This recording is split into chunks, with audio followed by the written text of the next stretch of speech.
دائیں بائیں مت جاؤ, مقتول کے نام پیش کرو جو بچیاں شہید ہوئی ہیں, مقتولین کے نام پیش کرو, ان کے باپ کے نام, ان کے گھر کے ایڈریس پیش کرو, ورنہ قتل کے مبہم دعوے کبھی بھی قبول نہیں کیے جاتے. کبھی بھی کورٹ میں یہ نہیں ہوتا فلاں بھی کہہ رہے اتنے مر گئے, کورٹ کہتی ہے تو بتا کس کو مارا ہے, نام تو بتا مقتول کا. کچھ لوگوں نے یہ بھی کمنٹس کیے ہوئے کہ اگر ان مقتولین کے نام بتائے جائیں تو ان کے گھروں میں بڑے مسائل کھڑے ہو جائیں گے. واہ واہ واہ واہ, بچیوں کو فوج کے مقابلے میں لا کے کھڑا کرنے سے گھروں میں مسائل کھڑے نہیں ہو رہے ہیں بھائی.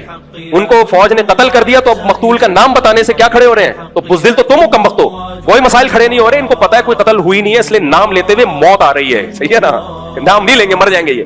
تو پہلی بات مطالبہ کیا ہونا چاہیے, نام بتاؤ, نام, اور ہم اس نام کی تحقیق بھی کریں گے. ایسا نہیں ہے آپ نے جو بول دیا ہم مان لیں. اور اگر تحقیق سے ثابت ہو گیا نا کہ 10 15 20 30 بچیاں شہید ہوئی ہیں تو مولانا عبدالعزیز صاحب آپ کے مسئلے کم نہیں ہوں گے, آپ کے لیے مسئلہ کیا ہو جائے گا کھڑا. پھر میں میڈیا پہ آواز اٹھاؤں گا, ان بچیوں کے قتل کے ذمہ دار آرمی بھی ہے اور ان بچیوں کا قتل کا ذمہ دار مولانا عبدالعزیز بھی ہے. اصل اسٹائل یہ ہونا چاہیے ان کے خلاف بیان کرنے کا. مفتی عبدالرحیم کا تو ضرب بہت بڑا ہے, میں 30 سال سے کیوں میں ان سے چپکا ہوا ہوں. ہم نے ان میں برداشت دیکھی ہے, ان میں تحمل دیکھا ہے, ان کا تقویٰ دیکھا ہے.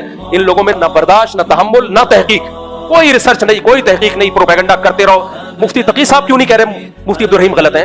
وفاق المدارس کے قاری حلیف جالندری صاحب کیوں نہیں کہہ رہے کہ مفتی عبدالرحیم صاحب غلط ہیں؟ وزارت تعلیم والے مسئلے میں بھی تو انہوں نے اختلاف کیا تھا نا, آپ بھی کہتے ہیں نا غلط ہیں, نہیں کہہ رہے ہو.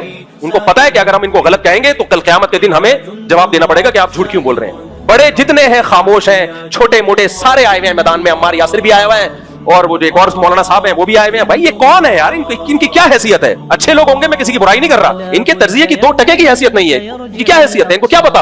قاری حلیف جالندری صاحب ہیں, مولانا فضل الرحمان صاحب ہیں, مفتی تقی عثمانی صاحب ہیں, بنوری ٹاؤن کے بڑے علماء ہیں, یہ آئے نا بیان میں. لیکن مطالبہ ہمارا یہ ہے کہ قتل ہوئے تو نام بتاؤ. تو مفتی عبدالرحیم صاحب کا اس میں موقف علماء سے ہٹ کے نہیں ہے, وہی موقف ہے جو دیگر علماء کا ہے. فرق صرف اتنا ہے وہ بول پڑے ہیں, باقی بول نہیں رہے. اور بولے کیوں ہیں؟ ریاست بچانے کے لیے, فوج بچانے کے لیے نہیں, یہ خوب سمجھ لو, آرمی بچانے کے لیے نہیں, پاکستان بچانے کے لیے. آرمی میں لوگ آئیں گے جائیں گے, کوئی آیا کوئی گیا, تو وہ اتنے بے وقوف نہیں ہے کہ انسانوں کی شخصیتوں پہ مرنا شروع ہو جائیں. بھائی وہ اسٹیٹ بچانے کی فکر میں یہ کر رہے ہیں, اسٹیٹ, کیونکہ اسی بات کو بنیاد بنا کر اٹیک ہو رہا ہے آرمی کے اوپر.